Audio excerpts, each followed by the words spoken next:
بسم اللہ الرحمن الرحیم۔ میرے پاس ایک کتاب ہے پیسے کی نفسیات۔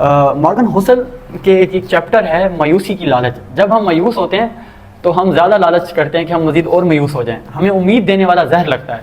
تو انہوں نے ایک کیس اسٹڈی، ایک ریئل کیس اسٹڈی میں ہمیں بتایا ہے کہ 1940 میں جب جاپان کو شکست ہوئی دوسری جنگ عظیم میں، تو یہ معاشی لحاظ سے، صنعتی لحاظ سے، روایتی لحاظ سے اور سماجی لحاظ سے بالکل ٹوٹ چکا تھا۔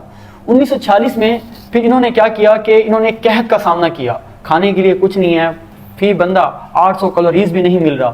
تو ایسی سچویشن میں آپ ذرا سوچیں، انہیں کوئی یہ کہتا کہ آج کے جو 1940 کے آپ کے حالات ہیں، آنے والے دنوں میں آپ کے حالات بدل جائیں گے، آنے والے دنوں میں آپ مزید مضبوط ہو جاؤ گے، آنے والا دن آپ کا اسٹاک ایکسچینج میں آپ بہت اچھے سے گرو کرو گے۔ یقین کریں اس سچویشن میں، 1940 کی سچویشن میں جاپان کو کوئی بھی امید دینے والی بات کرتا تو وہ کہتا کہ